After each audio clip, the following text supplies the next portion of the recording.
SSC 2026 और 2025 के जो भी बच्चे हैं, मैंने सबको कहा था कि फॉर्म फिल कर लेना एसएससी 2026 का।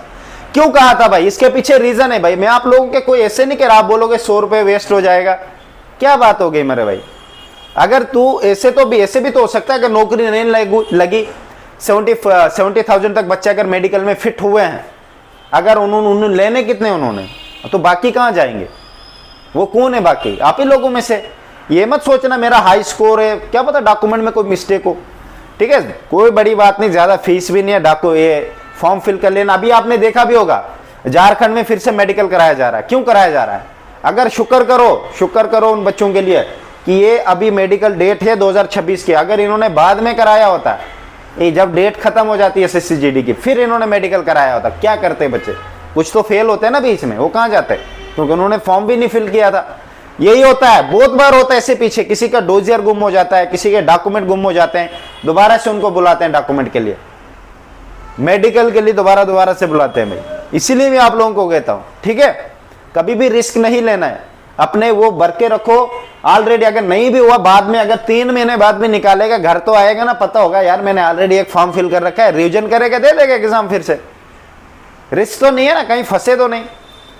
ये तुम नहीं डिसाइड कर सकते हो कि मैंने ऐसे भी बच्चे देखे बहुत हाई स्कोर है पर फाइनल रिजल्ट ही नहीं आया। मैं सबकी बात नहीं कर रहा, 100 में से कोई एक होता है, पर ये तो है ना, कोई तो बच्चा है। मैं एक को भी नहीं चाहता इसी मुसीबत में फंसे, ठीक है? तो अपना फॉर्म फिल कर लेना है। ये मेरे चक्कर में मत रहो कि मैं नहीं बोल रहा तो कुछ नहीं करना। मैं अपने यूट्यूब चैनल पे मैंने आपको हमेशा कहा है, यहाँ पे जो भी इंफॉर्मेशन दूंगा एग्जैक्ट दूंगा और आपके ही फायदे के लिए दूंगा, ठीक है? यहाँ पे और कोई फालतू में नोटिफिकेशन डालता हूँ कैसे अपने इस चैनल पे? ये एसएससी जीडी के लिए बनाया है, कुछ नहीं और डालूंगे भाई। एसएससी जीडी चलेगा, पूरी जिंदगी चलेगा जब तक ये चैनल रहेगा। कोई आलतू फालतू नोटिफिकेशन नहीं इसमें, ध्यान रखना, ठीक है? तो अपना फॉर्म फिल कर लो, और फॉर्म फिल करना ध्यान से 10th मार्कशीट के बेस पे करना है। फादर नेम गलत है वो मेरी प्रॉब्लम नहीं है, क्यों गलत है वो ठीक करा तू, ठीक है? अपने डॉक्यूमेंट अब मुझे बताओ, अब ओबीसी वाले जो बच्चे हैं, या डॉक्यूमेंट क्रूशियल डेट है, आधु ने बनाया नहीं है, चलो जो 2025 के रह जाएंगे वो बना भी लेंगे। असल में फॉर्म कितने फिल होने एसएससी के? कम से कम 40 लाख और 50 लाख तक। तो मैं लगता है 50 लाख के बीच में सब बच्चे क्रूशियल डेट से ही डॉक्यूमेंट बना देंगे? बिल्कुल भी नहीं। आधु ने तो अभी अप्लाई किया, पता नहीं कब आएगा। आधे ऐसे चलाक होंगे, अभी अप्लाई किया अभी चले जाएंगे तहसील में, जबरदस्ती उनको करेंगे, नहीं मेरा तो परसों डॉक्यूमेंट वेरिफिकेशन है, मुझे 2 दिन में चाहिए। वो क्रूशियल डेट से पहले उखाड़ के बाहर ले आएगा।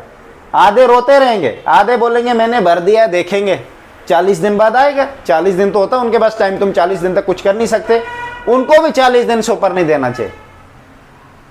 मैं तभी कह रहा, अगर फोर्स करोगे ना जल्दी निकाल सकते हो वहां से, और ये जरूरी भी है। 2025 वाले बच्चे जो फेल होंगे वो क्यों बेनिफिट में? उनको ऑलरेडी पता है कि क्रूशियल डेट होती है, मुझे डॉक्यूमेंट उससे डेट से पहले के चाहिए, वो बना लेगा। अब जो न्यू बच्चा है वो फट गई ना उसकी, फंस गया, वो रोता रहेगा पूरे साल। एग्जाम में हाई स्कोर भी होगा उसका, 160 में से 130 होगा, 135 होगा, पर करेगा क्या जब डॉक्यूमेंट ही नहीं लाइन पे।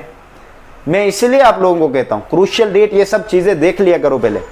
अभी वो सिर्फ रिटर्न में घुसे हुए हैं, अरे डॉक्यूमेंट तो बना ले मेरे भाई, हम कौन सा कहते हैं रिटर्न मत दो।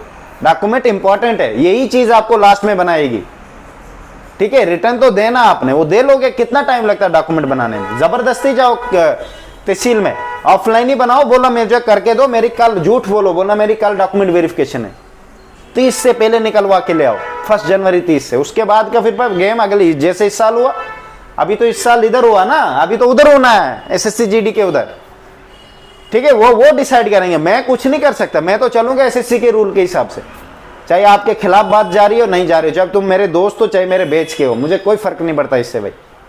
मैं बोलूंगा वही जो एसएससी करता है, और किया भी आपके सामने। मैं क्यों हर बार बोलता हूं फॉर्म फिल कर लिया करो? देखो क्या हो गया, झारखंड में दोबारा से मेडिकल क्यों हुआ?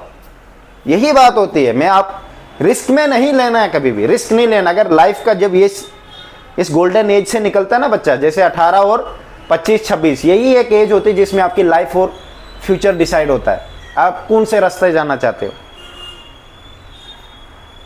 अब आपने चूज किया, अगर आपने चाहा कि मैं डिफेंस वाले फील्ड में जाऊंगा तो रिस्क नहीं लेना भाई। एक बार निकल जाएगी एज, फिर कुछ नहीं कर पाएगी। रोते हुए देखे मैंने इनको, बहुत सारे बच्चों को रोते हुए देखे, नॉर्मल चीजों में जो बाहर हुए।